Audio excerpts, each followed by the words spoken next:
नमस्कार, आज की बात में आपका स्वागत है। आज मैं आपको बिहार के मुख्यमंत्री का वो रूप दिखाऊंगा जो आपने पहले कभी नहीं देखा होगा। नीतीश कुमार आज गुस्से में कांपते नजर आए। बिहार विधानसभा में चिल्लाते दिखाई दिए, विरोधी दलों के नेताओं को धमकाते दिखाई दिए। मुख्यमंत्री ने विधानसभा में विपक्ष के नेताओं पर बेहिसाब आरोप लगाए, आपा खो दिया। सामने की बेंच पर बैठे बीजेपी के नेताओं का जी भर के अपमान किया। नीतीश इतने नाराज थे, इतने गुस्से में थे कि उन्होंने ऑपोजिशन लीडर से कहा, तुम सब शराबी हो गए हो, तुम सब बिहार में गड़बड़ी कर रहे हो, तुम सब बर्बाद हो जाओगे। नीतीश कुमार को सदन में इस तरह की मुद्रा में, इस तरह की भाषा का इस्तेमाल करते हुए पहली बार देखा गया। मामला जहरीली शराब का था। बिहार के छपरा जिले में जहरीली शराब पीने के कारण 20 लोगों की मौत हो गई। बिहार में शराब पर पाबंदी है, शराबबंदी लागू है, इसके बाद भी लगातार जहरीली शराब से मौत के केस सामने आते रहे हैं। इसलिए विरोधी दल असेंबली में इस मुद्दे पर चर्चा चाहते थे। ऑपोजिशन ने इसके लिए नोटिस दिया था, लेकिन चर्चा नहीं हुई तो हंगामा शुरू हो गया। बस इसी बात पर नीतीश इतने नाराज हो गए, तू तड़ाक की भाषा पर उतर आए, विपक्ष के नेता को भी अपमानित किया। नीतीश कुमार अपनी शालीनता के लिए माने जाते हैं, अनुभवी नेता हैं। वो जानते हैं कि बिहार में ऐसी भाषा का प्रयोग पसंद नहीं किया जाता। अब सवाल है कि शांत स्वभाव के नीतीश को आज क्या हो गया? अचानक वो इतने नाराज क्यों हो गए? क्या सिर्फ शराबबंदी के फैसले पर उठ रहे सवालों ने नीतीश को परेशान किया, या फिर नीतीश की परेशानी सियासी है? आज इस सवाल का जवाब आपको मिलेगा आज की बात में। लेकिन पहले आपको दिखा देता हूं कि बिहार असेंबली में आज क्या हुआ और नीतीश कुमार को गुस्सा कैसे आया। बिहार विधानसभा में हंगामे के आसार पहले से थे। विरोधी दलों के नेता तैयारी के साथ आए थे। छपरा में हुई जहरीली शराब से हुए 20 लोगों की मौत का मुद्दा उठाना तय था। यह बात जेडीयू और आरजेडी के नेता भी जानते थे। सदन ने सबसे पहले कुढ़नी सीट पर बाई इलेक्शन में जीत कर आए बीजेपी के केदार गुप्ता ने शपथ ली। उस वक्त बीजेपी के विधायकों ने नारेबाजी की, नारे लगाए गए, कुढ़नी तो झांकी है, पूरा बिहार बाकी है। नीतीश कुमार इस नारेबाजी से चिढ़ गए। अपना स्थान पर आप बैठ जाएं। क्या हो गया? क्या हो गया? अरे! इसके बाद बीजेपी की तरफ से छपरा में जहरीली शराब से हुई मौतों के मुद्दे पर चर्चा की मांग की गई, लेकिन स्पीकर ने क्वेश्चन आवर को सस्पेंड करने की परमिशन नहीं दी। तो विरोधी दलों के नेता वेल में आकर नारे लगाने लगे।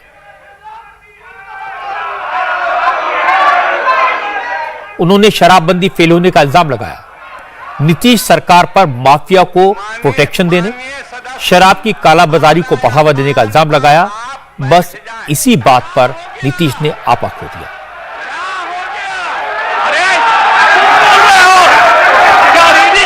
जब स्पीकर बीजेपी के विधायकों से शांत होने की अपील कर रहे थे, अपनी सीट पर वापस जाने को कह रहे थे, उसी वक्त नीतीश कुमार अचानक उठे और चिल्लाने लगे।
नीतीश कुमार की बातें आप सुन रहे थे।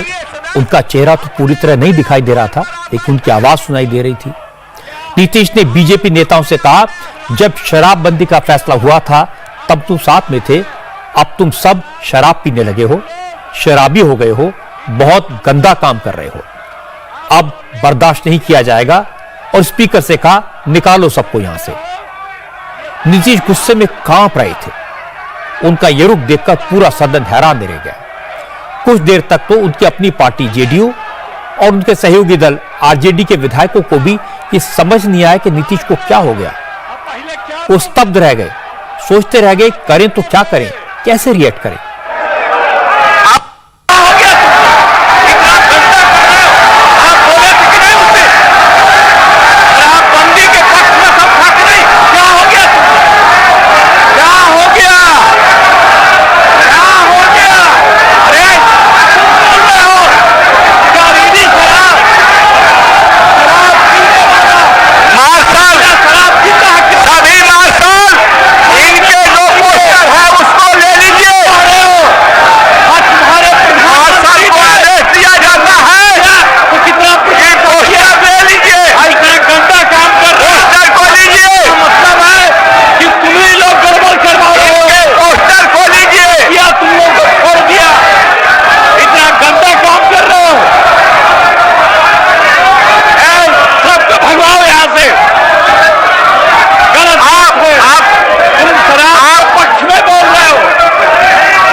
इसके बाद हंगामा और बढ़ गया।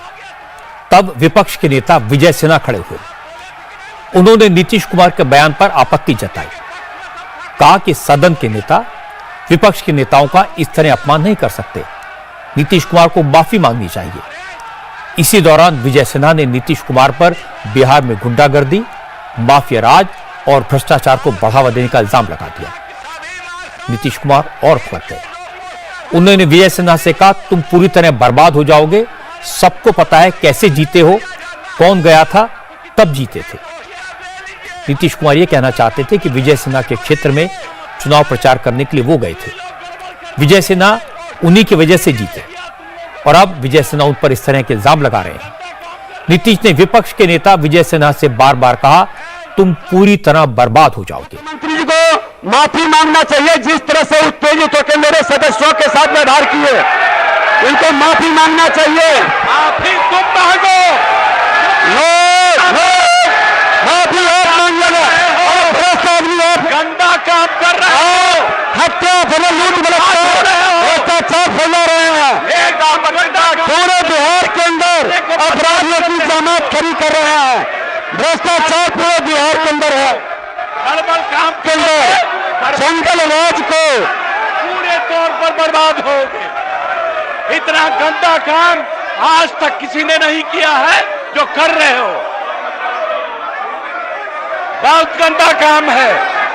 कैसे जीते हो? बोला मैं कह रहा हूं, कैसे हो? पूरा नेता प्रतिपक्ष गया था तो जीते थे। आप जो है हो आप बिना इजाजत के ये बात बोल रहे हैं, अपने को बर्बाद करोगे। एकदम गलत बात है ये जो बोल रहे हैं, इसलिए हमको कह देना, माफी ये न मांगेगा, माफी आप न मानोगे, माफी मांगेगा।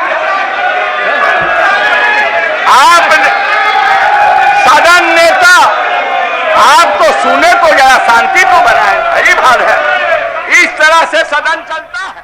हंगामा बढ़ा तो स्पीकर ने सदन की कार्रवाई स्थगित कर दी। इसके बाद बीजेपी के नेता विधानसभा के बाहर इकट्ठा होकर प्रोटेस्ट करने लगे। नीतीश कुमार के खिलाफ जमकर नारेबाजी हुई। नीतीश कुमार का इस्तीफा मांगा गया।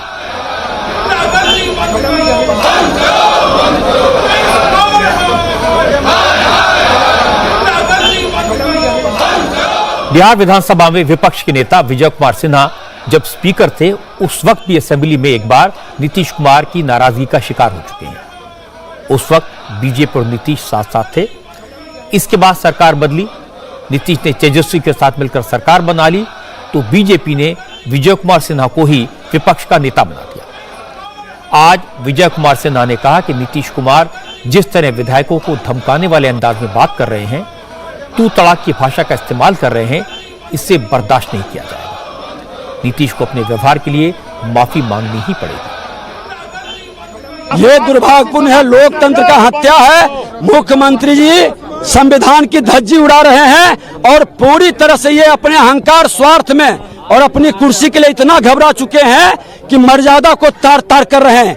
धमकी देना, रेते करके बात करना, प्रतिपक्ष के नेता के माइक को बंद कर देना और प्रतिपक्ष जो बोले उससे प्रोसीडिंग से निकाल देना, ये लोकतंत्र की हत्या है। लोकतंत्र के हत्यारे को सदन नहीं चलने देंगे जब तक माफी नहीं मांगेगा। ज्यादातर विधायक सदन में नीतीश कुमार के रवैये से हैरान हैं। उनका कहना है कि नीतीश सरकार में सत्ता के संरक्षण में शराब माफिया फल फूल रहे हैं। उनके खिलाफ एक्शन लेने के बजाय नीतीश कुमार बीजेपी के विधायकों ही डरा रहे हैं, उन्हें बर्बाद करने की धमकी दे रहे हैं। बीजेपी के विधायकों ने कहा कि नीतीश कुमार जो गुस्सा उन पर दिखा रहे हैं वो गुस्सा शराब माफियाओं के खिलाफ दिखाते तो जहरीली शराब से मौतों की घटनाओं में कमी आ जाती। बड़े बड़े माफिया जो है शराब बेचकर आपके राज्य में फल फूल रहा है, या जहरीली शराब बेचना बंद कीजिए, गरीबों को सताना बंद कीजिए। इसी पर माननीय मुख्यमंत्री जी के द्वारा हम सभी प्रतिपक्ष के विधायकों को धमकी दिया गया। उनके द्वारा यह कहा गया कि आप लोगों को ठंडा कर देंगे, बर्बाद कर देंगे। यह मुख्यमंत्री जी का गुंडागर्दी है, यह मुख्यमंत्री जी का हिटलरशाही है। यह हिटलरशाही मुख्यमंत्री जी का नहीं चलेगा, नहीं चलेगा।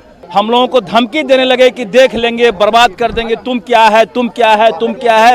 एक तरफ से इस तरह कांप करके बोलने लगे कि हम लोगों को ये लगा कहीं माननीय मुख्यमंत्री जी बीमार न पड़ जाए, अस्वस्थ न हो जाए, इस तरह से कांपने लगे। फिर बैठे, फिर उठे। तो इस तरह का आज पहली बार हम लोग 15 साल से हाउस के सदस्य हैं और 15-17 साल में इस तरह माननीय मुख्यमंत्री जी को विचलित होते नहीं देखा।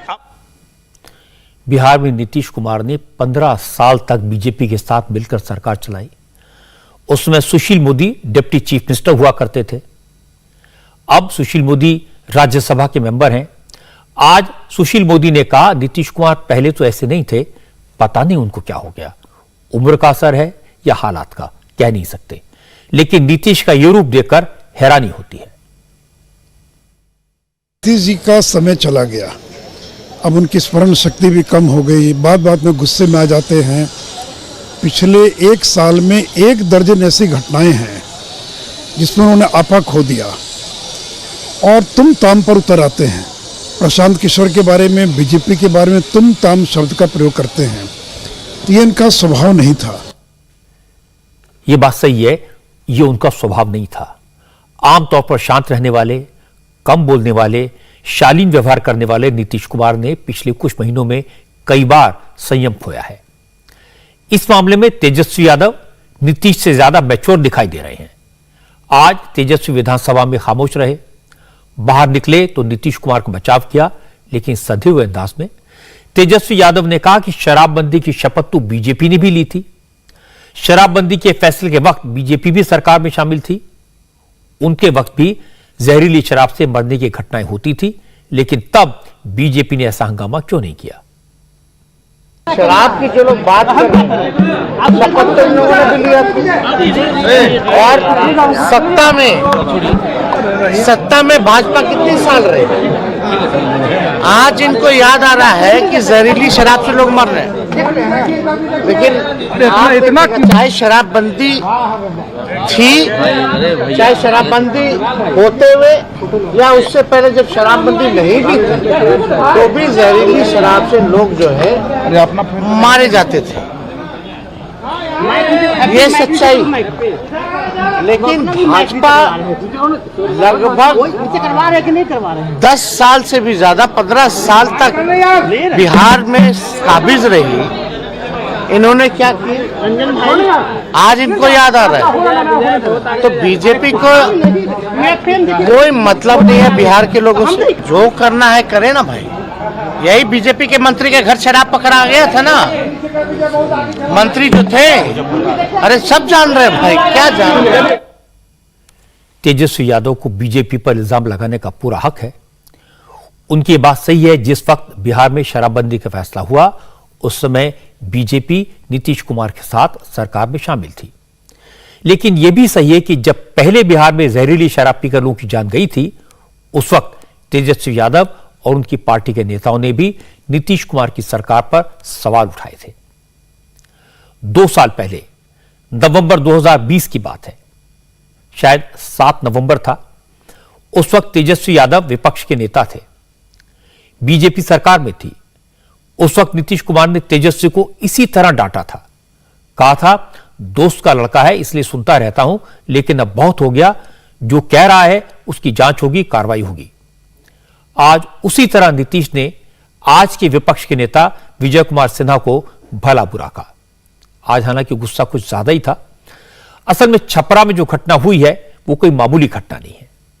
जहरीली शराब पीकर 20 लोगों की मौत हो चुकी है। बहुत सारे लोग हॉस्पिटल्स में हैं, जिंदगी और मौत की लड़ाई लड़ रहे हैं। कितने लोग बचेंगे, कितने लोग मरेंगे, इसका आंकड़ा भी क्लियर नहीं है। घटना छपरा जिले के मशरक, इसुआपुर, अमनौर और मढ़ौरा थाना क्षेत्र में हुई। सबसे पहले डोयला गांव में मंगलवार की रात आधा दर्जन से ज्यादा लोगों की तबीयत खराब होने की खबर आई। सुबह तक एक एक करके 7 लोगों की मौत की खबर आई। बाद में दूसरी जगहों से भी जहरीली शराब से मौत की न्यूज आने लगी और अब तक मरने वालों की संख्या 20 पहुंच चुकी है। जिस राज्य में शराब पर पाबंदी है, वहां जहरीली शराब पीकर इतने सारे लोगों की मौत चिंता की बात है, हैरानी की बात है। यह सरकार की, प्रशासन की नाकामी है और यह इस तरह का कोई पहला मामला नहीं है। पिछले 1 साल में बिहार में करीब 100 लोगों की मौत जहरीली शराब पीने से हुई है। सितंबर में खगड़िया में 2 भाई जहरीली शराब पीने से मर गए थे। अगस्त में सारण जिले में जहरीली शराब से 9 लोगों की मौत हुई थी और 17 लोगों की आंखों की रोशनी चली गई थी। इसी साल 21 मार्च को भागलपुर, बांका और मधेपुरा में नकली शराब पीने से 37 लोगों की मौत हो गई थी। पिछले 5 नवंबर को मुजफ्फरपुर और गोपालगंज में 24 लोगों की मौत जहरीली शराब पीने से हुई थी। ये तो वो केसेस हैं जो रिपोर्ट हुए, चर्चा में आ गए, वरना इस तरह के कितने केस होंगे जो रिपोर्ट ही नहीं हुए। क्योंकि इस तरह की घटनाएं लगातार हो रही हैं, इसलिए नीतीश कुमार के फैसले पर सवाल उठाना कोई गलत बात नहीं है, लाजमी है। जब नीतीश ने शराबबंदी का फैसला किया था, उस वक्त आरजेडी ने इसका कड़ा विरोध किया था। लालू यादव ने तो शराबबंदी के फैसले को वापस लेने की मांग भी की थी। तेजस्वी यादव खुद कहते थे कि बिहार में शराबबंदी है, लेकिन शराब की होम डिलीवरी होती है, घर घर शराब मिल रही है। उन्होंने कहा था कि शराबबंदी का जो कानून है वो पुलिस के लिए वसूली का जरिया बन गया है। लेकिन नीतीश अपने फैसले पर अड़े हुए हैं। वो किसी कीमत पर इस कानून को वापस लेने के लिए तैयार नहीं है। आज भी आरजेडी के विधायक और पूर्व कृषि मंत्री सुधाकर सिंह ने कहा, शराबबंदी का कानून वापस लेना चाहिए। सरकार लोगों को शराब की बुराई के बारे में, शराब के बुरे असर के बारे में बताए, जिससे लोग खुद शराब पीना छोड़ दें। सुधाकर सिंह ने कहा कि पुलिस पर शराबबंदी को सफल बनाने की जिम्मेदारी है, लेकिन पुलिस ही शराब बिकवाती है। इस चक्कर में बिहार पुलिस की सारी ताकत शराब बेचने और शराबबंदी में लगी है। क्राइम कंट्रोल पर पुलिस का ध्यान नहीं है। शराब से जुड़े केसेस की वजह से कोर्ट पर भी प्रेशर बढ़ रहा है। पूर्व मंत्री ने कहा, बेहतर यही होगा कि सरकार इस कानून को वापस ले ले। में एक छोटा दरोगा बैठा है इसी काम के लिए, जो पूरे नेटवर्क को संचालित करता है। और ये कोई बात छुपी हुई नहीं है। आप बिहार के किसी कोने में, इसी कैंपस के भीतर में, मैं शराब की बोतल, दर्जनों बोतल मैंने ही उद्भेदन किया था उस कोने पर, इसी कैंपस के भीतर। आज तक जांच का रिपोर्ट आया। जब अति सुरक्षित एरिया जो बिहार विधान परिषद का पूरा एरिया है, उसमें दर्जनों बोतल, आप ही लोग उस खबर को दिखाए भी थे, और आज तक उस जांच रिपोर्ट का क्या हुआ? कहीं कुछ नहीं कार्रवाई। संशोधन होना चाहिए। मैं शराब को लेकर के, मेरी धारणा साफ है कि मैं शराब को ही लेकर नहीं, हम उन तमाम चीज़ों को लेकर जो खाने और पीने की जो सामान है उस पर प्रतिबंध जैसा लगाना एकदम से ही आप कह सकते हैं कि मानसिक दिवालियापन का है। खोल देना चाहिए शराब। मैं दूसरी बात कह रहा हूँ, आप प्रतिबंध नहीं लगा सकते, आप अवेयरनेस के जरिए उनको लोगों को काउंसलिंग के जरिए शराब पीने की जो सिस्टम है उसको आप समझाना चाहिए कि स्वास्थ्य के लिए हानिकारक है। इस नज़रिए से यह क्रिमिनल एक्ट का हिस्सा नहीं है, यह सिविल एक्ट का हिस्सा है। और बहुत सारे चीज़ ऐसे हैं जो गलत हैं, लेकिन उस सभी चीज़ों के लिए जेल भेजना ये जायज़ नहीं है। और पूरा जो सरकार चलाने का जो मैकेनिज्म है, जो तंत्र है, वो इस काम के लिए केवल नहीं बना है कि बिहार की जो जनता टैक्स देती है वो सारा पैसा सरकार चलाने में चला जाए।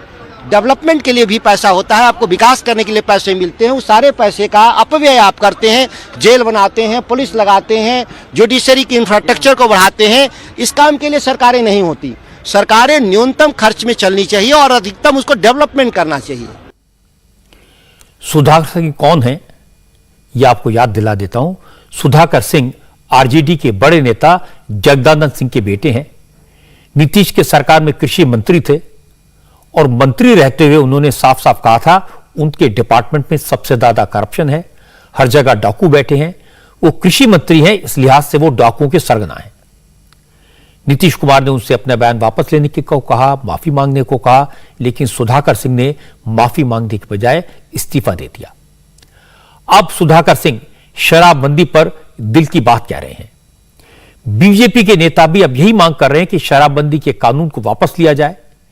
आज केंद्रीय मंत्री गिरिराज सिंह ने कहा वो भी नीतीश कुमार के व्यवहार को देखकर हैरान है। गिरिराज सिंह ने कहा उन्हें लगता है कि नीतीश कुमार किसी टेंशन में है, फ्रस्ट्रेशन में है। अब ये फ्रस्ट्रेशन राजनीतिक मजबूरियों का है या फिर तेजस्वी को कुर्सी सौंपने का है, ये कहना मुश्किल है। देखिए, नीतीश कुमार जी से ये उम्मीद नहीं की जा सकती कि नीतीश कुमार जी 10 साल पहले नीतीश कुमार जी का ये व्यवहार नहीं था। लेकिन लगता है या तो फ्रस्ट्रेशन में है या गिरती हुई साख या उम्र का तगाजा या उन्होंने कह दिया है कि अब तेजस्वी संभालेंगे सत्ता को और पार्टी के उपेंद्र कुशवाहा कह रहे हैं कि ये आत्मघाती होगा। तो इंटरनल प्रॉब्लम और एक्सटर्नल प्रॉब्लम, दोनों प्रॉब्लम को सांप छुछुंदर की स्थिति है।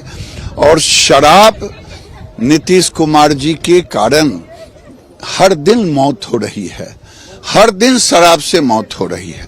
केवल शराब से मौत नहीं हो रही है, अपराध बढ़ रहे हैं। और बिहार में शराब भगवान की तरह हो गया है कि भगवान हर जगह मौजूद हैं लेकिन दिखते नहीं।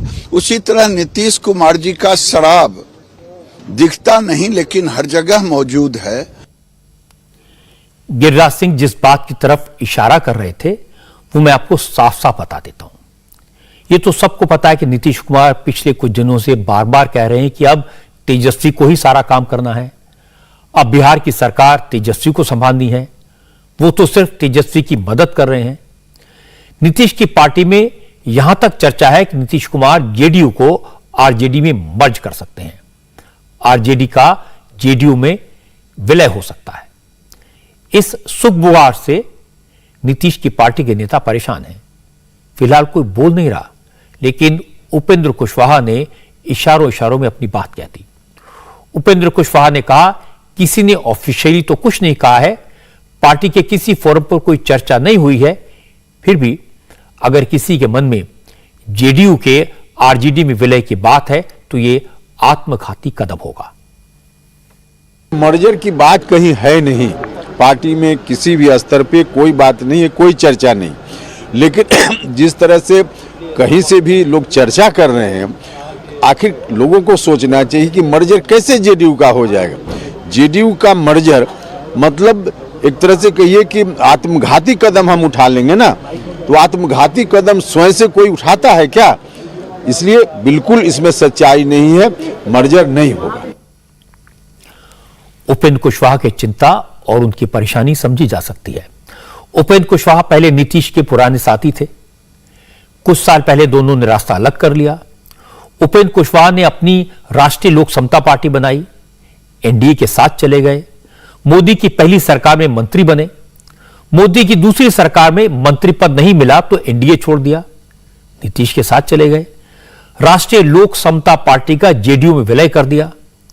नीतीश ने भी उपेंद्र कुशवाहा को जेडीयू पार्लियामेंट्री बोर्ड का राष्ट्रीय अध्यक्ष बना दिया। नीतीश कुमार की तरह उपेंद्र कुशवाहा भी कुर्मी समाज से आते हैं। उपेंद्र कुशवाहा को लगता था नीतीश के बाद वही उनके उत्तराधिकारी बनेंगे, लेकिन अब नीतीश कुमार अचानक तेजस्वी को आगे बढ़ाने में लगे हैं। जेडीयू को आरजेडी में मर्ज करने की चर्चा हो रही है। इससे उपेंद्र कुशवाहा टेंशन में है, इसलिए वो कह रहे हैं कि फिलहाल किसी को भी बिहार की सियासत पर बात नहीं करनी चाहिए। पहले लोकसभा चुनाव है, फोकस उसी पर रखना चाहिए। हम लोगों के ध्यान को डाइवर्ट करना चाह रहे हैं आप लोग। अभी हम लोगों का ध्यान सिर्फ और सिर्फ लोकसभा चुनाव पर है, इसलिए कि लोकसभा चुनाव पहले है, विधानसभा उसके साल भर के बाद होना है।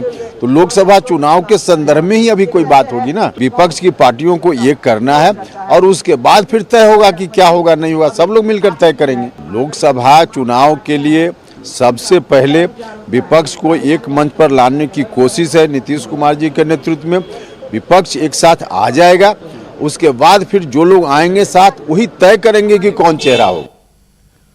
उपेंद्र कुशवाहा को अपनी चिंता है, अपने सियासी भविष्य की फिक्र है और नीतीश कुमार अपने लिए राष्ट्रीय राजनीति में रोल देख रहे हैं और वो उसी हिसाब से अपनी सियासी चाल चल रहे हैं।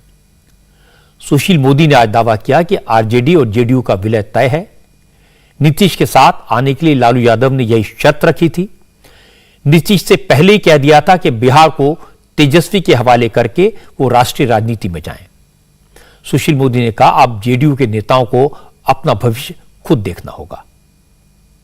आगे आने वाले दिनों के अंदर विद्रोह की स्थिति जनता दल के अंदर पैदा होने वाली है। जनता दल में खलबली मच चुकी है और लोग नहीं चाहते कि उनका विलय हो या वो नहीं चाहते हैं कि तेजस्वी के नेतृत्व में अगला चुनाव लड़े। इसलिए आगे आने वाले कुछ महीनों के अंदर बिहार की राजनीति में कई प्रकार के भूचाल आने वाले हैं। लेकिन उपेंद्र कुशवाहा कह रहे हैं कि आरजेडी और जेडीयू का जो मर्जर है, अगर ऐसा होता है तो वो आत्मघाती कदम होगा। इसलिए तो मैं कह रहा हूँ कि नीतीश जी के लिए फायदेमंद होगा।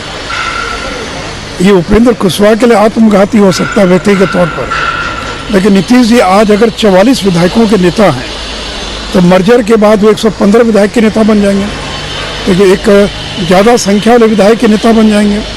इसलिए वो अपना गेम देख रहे हैं, वो अपना गेम खेल रहे हैं। उपेंद्र कुशवाहा अपना गेम खेल रहे हैं। इसलिए नीतीश जी को मालूम है कि अगर मर्जर नहीं करेंगे तो विधायक भागने लग जाएंगे। अगर मर्ज कर गए तो 2/3 जुटाना बड़ा मुश्किल हो जाएगा।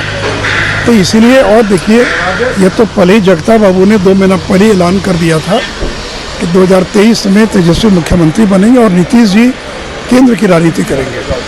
तो जगता बाबू ने कोई गलत नहीं कहा था। जगता बाबू ने वही कहा था जो लालू और नीतीश के बीच जो समझौता हुआ है उसी को उन्होंने समय के पहले उजागर कर दिया। बिहार की राजनीति में पहली बार आरजेडी के नेता और बीजेपी के नेता एक ही टोन में बोल रहे हैं। शिवानंद तिवारी ने कहा नीतीश कुमार 2005 से ही बिहार के मुख्यमंत्री हैं, अब अगर वो तेजस्वी को गद्दी सौंपने की बात कर रहे हैं तो उसमें गलत क्या है।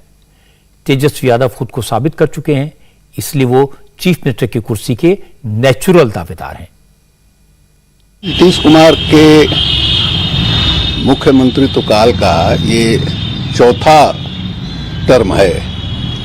2025 में 20 बरस मुख्यमंत्री रहते हुए उनका हो जाएगा। उसमें अच्छा निर्णय है, स्वागत योग्य निर्णय है।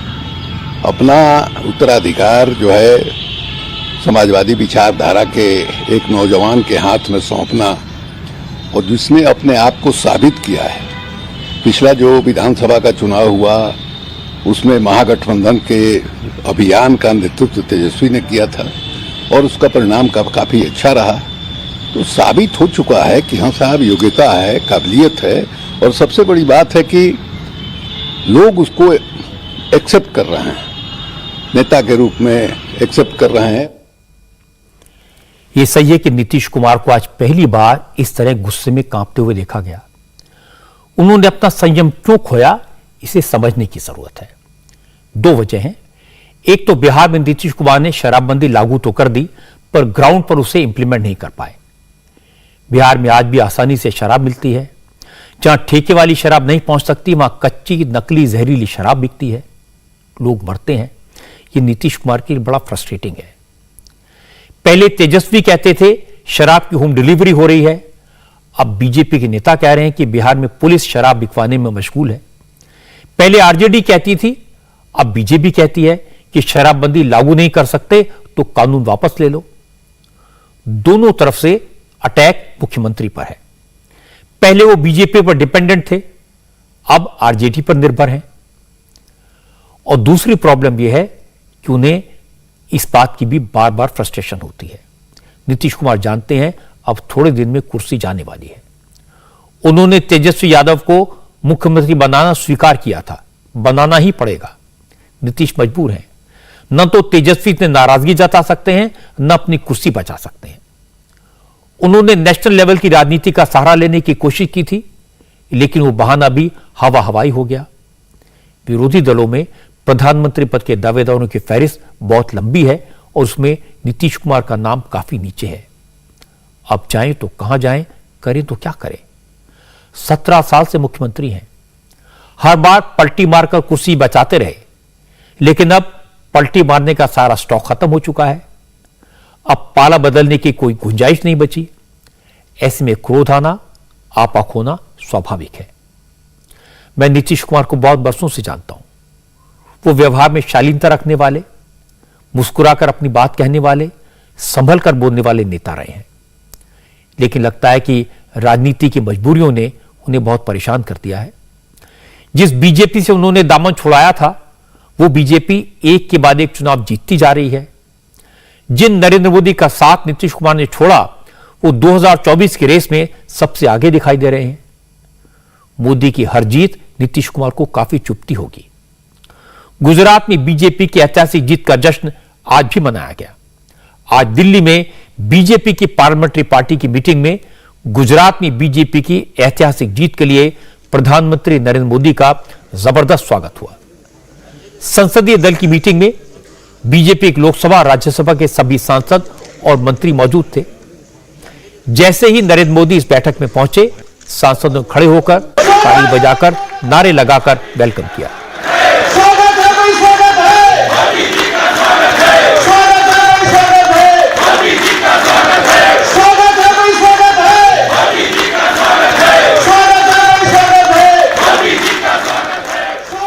इसके बाद प्रधानमंत्री मोदी ने बीजेपी के सांसदों से कहा, गुजरात की जीत बहुत कुछ सिखाती है। अगर जनता का भरोसा हो, कार्यकर्ताओं का घर घर तक संवाद हो, बेहतर तालमेल हो, सही रणनीति हो, तो जीत निश्चित है। मोदी ने कहा, बूथ मजबूत हो तो नतीजे ऐसे ही होते हैं। और इसके बाद मोदी ने गुजरात में जीत का श्रेय वहां के कार्यकर्ताओं को और खास तौर पर गुजरात बीजेपी के अध्यक्ष सीआर पाटिल को दिया।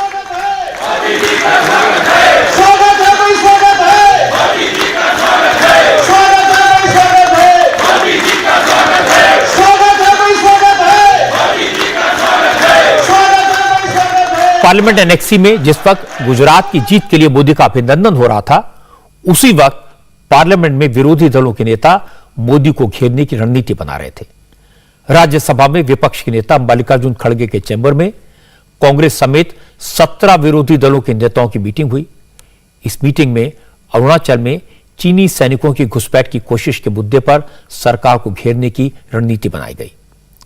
विरोधी दल घुसपैठ के मामले पर सदन में चर्चा कराने के लिए प्रेशर बनाना चाहते हैं। दोनों सदनों में चर्चा की मांग की गई, लेकिन स्पीकर ने परमिशन नहीं दी, तो विरोधी दलों ने सदन का बॉयकॉट किया। इसके बाद सभी 17 विरोधी दलों के नेताओं ने ज्वाइंट प्रेस कॉन्फ्रेंस की। सरकार पर देश से सच छुपाने और चर्चा से भागने का इल्जाम लगाया।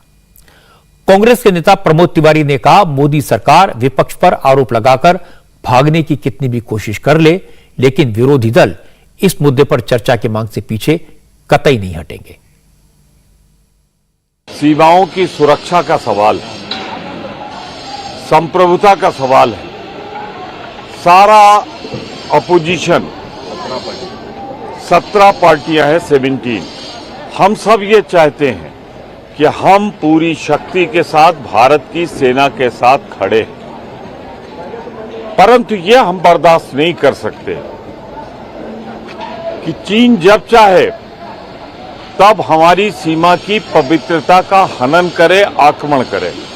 ये सरकार डरी हुई है, सच्चाई सामने नहीं आने देना चाहती, इसलिए वो तैयार नहीं है कि चर्चा हो। All the 17 parties wants discussion on this. All the 17 parties are standing behind the Indian Army. We want to support, but we will not compromise as far as the issue of the boundary is concerned. Pramod Tiwari के बाद RJD के मनोज झा बोले। उन्होंने कहा कि सुरक्षा से जुड़े मसलों पर चर्चा पहले भी होती रही है। 1962 में चाइना वॉर के वक्त भी पार्लियामेंट में चर्चा हुई थी।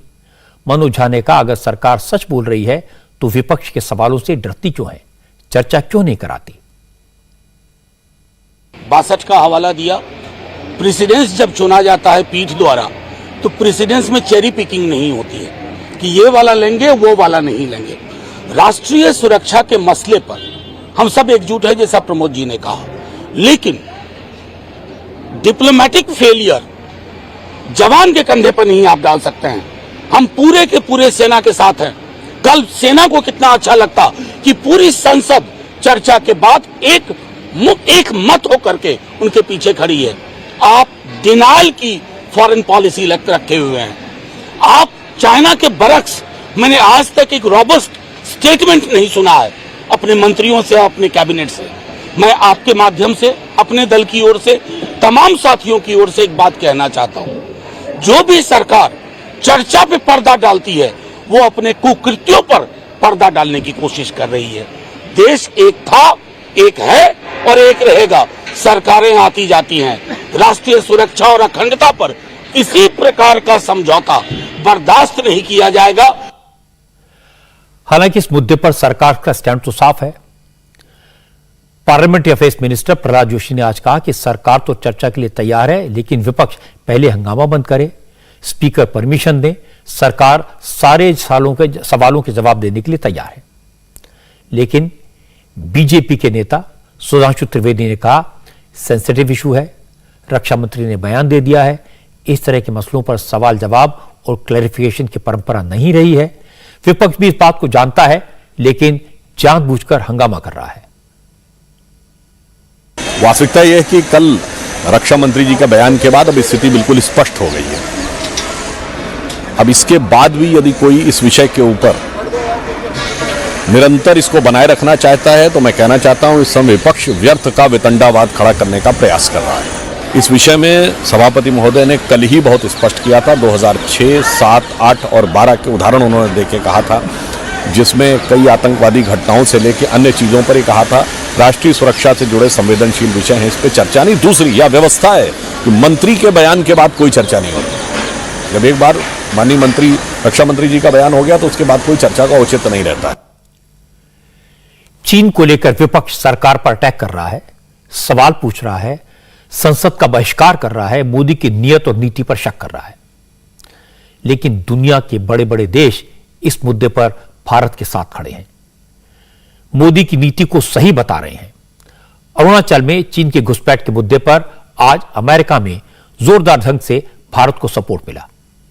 ऐसा कम होता है जब किसी दूसरे देश के मुद्दे पर व्हाइट हाउस से, अमेरिका के रक्षा विभाग पेंटागन से और अमेरिका के विदेश मंत्रालय से, तीनों जगह से अलग अलग बयान जारी किए जाएं। अरुणाचल में एलएसी पर चीनी सैनिकों की घुसपैठ की कोशिश पर आज अमेरिका के इन तीनों डिपार्टमेंट के बयान आए। एलएसी पर झड़प के मुद्दे पर पहला बयान पेंटागन यानी अमेरिकी रक्षा विभाग से आया। पेंटागन के प्रवक्ता ब्रिगेडियर पैट राइडर ने कहा, चाइना अमेरिका के हर दोस्त देश के खिलाफ आक्रामक हो रहा है। ऐसे हालात में अमेरिका पूरी मजबूती के साथ भारत का साथ देगा। I can tell you that DoD continues to closely watch रक्षा मंत्रालय भारत और चीन के बीच वास्तविक नियंत्रण रेखा के हालात पर हमेशा नजर बनाए रखता है। हमने देखा है कि तथाकथित वास्तविक नियंत्रण रेखा पर चीन लगातार सैनिकों की तैनाती बढ़ा रहा है, मिलिट्री इंफ्रास्ट्रक्चर बढ़ा रहा है। यहाँ इस बात का जिक्र करना जरूरी है कि चीन अमेरिका और हिंद प्रशांत क्षेत्र में अपने सहयोगियों के खिलाफ अपनी आक्रामक गतिविधियां बढ़ाता जा रहा है। हम अपने साथी देशों की सुरक्षा सुनिश्चित करने के वादे पर कायम हैं। हम हालात काबू में लाने की भारत की हर कोशिश का समर्थन करते हैं। पेंटागन के बाद अमेरिका के स्टेट डिपार्टमेंट यानी विदेश विभाग का स्टेटमेंट आया। अमेरिकी विदेश विभाग प्रवक्ता नेड प्राइस ने कहा, चीन जबरदस्ती सीमा बदलने की कोशिश में करे। भारत अमेरिका का स्ट्रेटेजिक पार्टनर है और हम लगातार संपर्क में हैं। इसके बाद व्हाइट हाउस की प्रवक्ता करीन जॉन-पियर्रे ने कहा, दोनों देशों के सैनिक पीछे हट गए हैं, फिलहाल हालात ठीक हैं, ये राहत की बात है। हमें ये जानकर बहुत राहत मिली है कि दोनों पक्ष टकराव से बहुत तेजी से पीछे हट गए हैं। हम चीन और भारत के बीच के हालात पर बारीकी से नजर बनाए हुए हैं। हम भारत और चीन दोनों से ये कहना चाहेंगे कि वो आपसी बातचीत से टकराव टालने और सीमा विवाद पर वार्ता करें। मैं फिर कहना चाहूंगी कि हमें खुशी है कि दोनों पक्ष टकराव की स्थिति से पीछे हट गए हैं। आज दुनिया भारत पर भरोसा करती है और चीन पर कोई विश्वास नहीं करता। इसकी वजह समझने की जरूरत है। पूरी दुनिया ने देखा कि भारत ने चीन से दोस्ती की भरपूर कोशिश की। प्रधानमंत्री बनने के बाद नरेंद्र मोदी ने शी जिनपिंग को मित्रता के रास्ते पर लाने का पूरा प्रयास किया। पूरी दुनिया ने देखा भारत की नीयत साफ थी।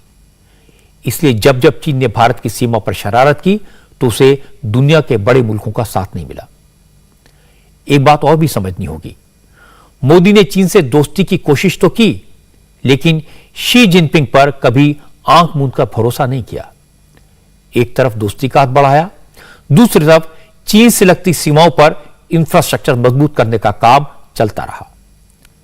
फौज की तैनाती बढ़ाई गई, हमारे जवानों को बेहतर हथियार दिए गए, उनका सपोर्ट सिस्टम और स्ट्रांग कर दिया गया और नेशनल लेवल पर भारत की आर्मी, एयरफोर्स और नेवी को और शक्तिशाली बनाया गया। चीन भी भारत की ताकत को समझता है। वो सीमा पर शरारत तो करता है, लेकिन जानता है कि अब भारत बराबर की टक्कर दे सकता है।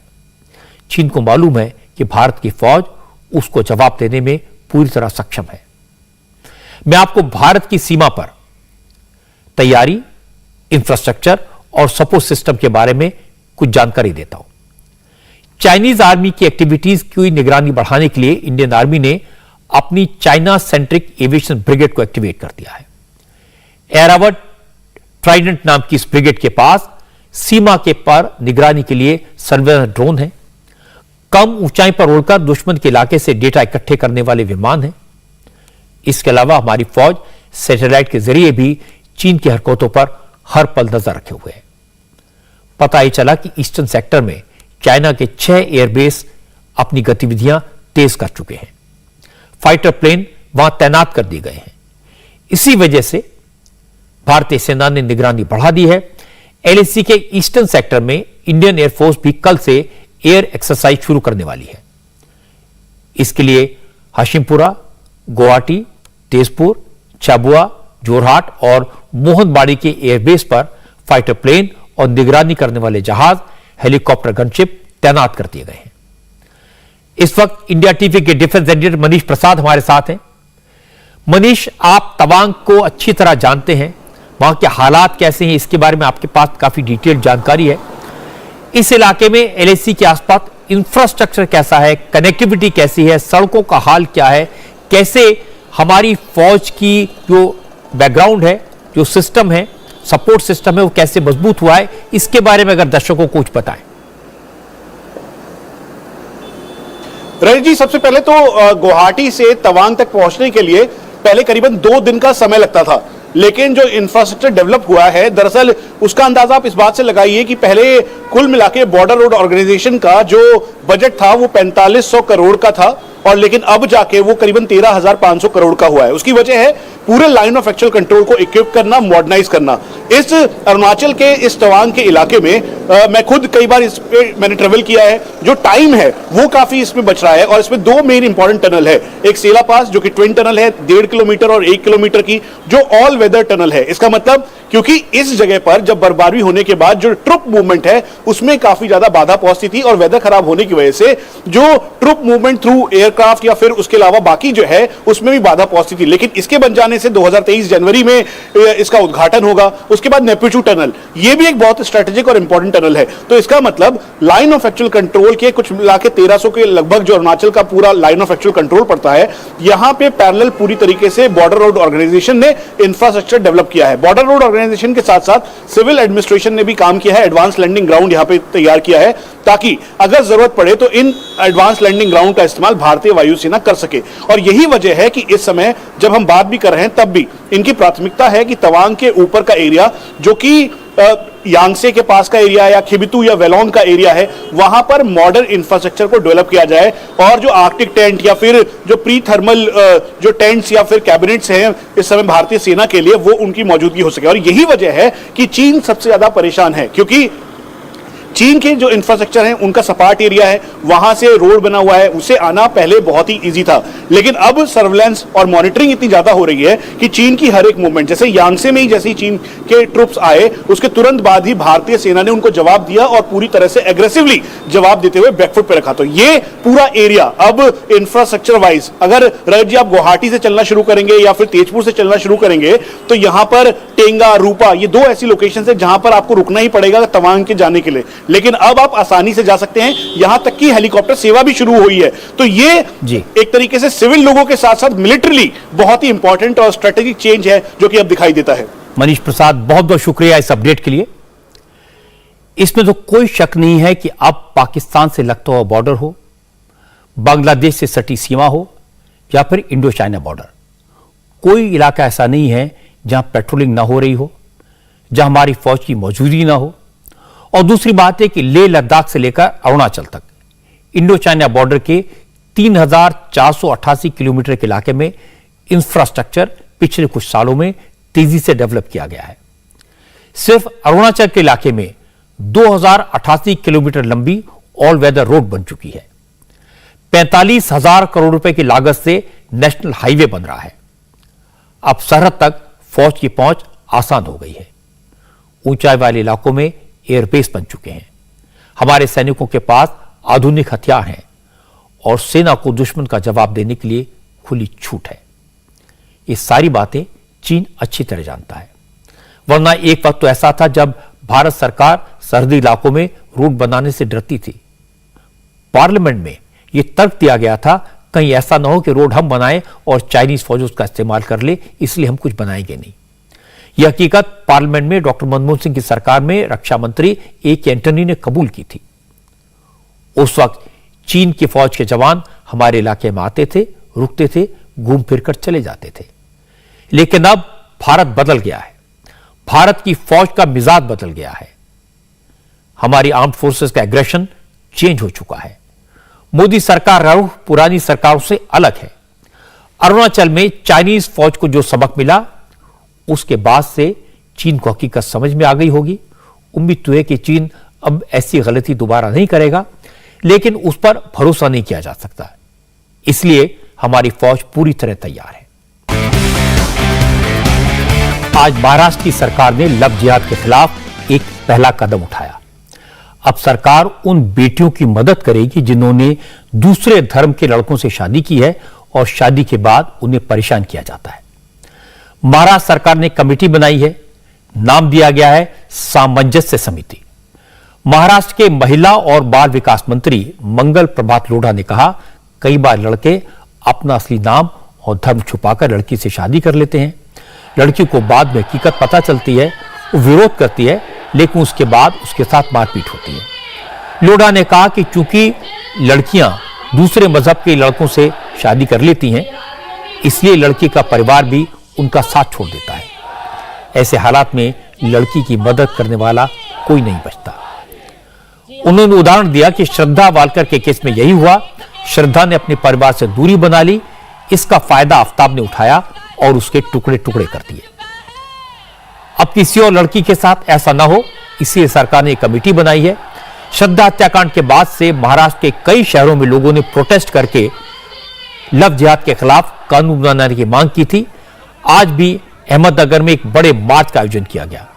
प्रोटेस्ट मार्च को ऑर्गेनाइज कर रहे हिंदू संगठनों का कहना है कि अगर लव जिहाद और कन्वर्जन के खिलाफ कानून नहीं बनाया गया तो श्रद्धा जैसे मामले सामने आते रहेंगे। आज मंगल प्रभात लोढ़ा ने कहा सरकार इस मामले में जल्दी ही कदम उठाएगी।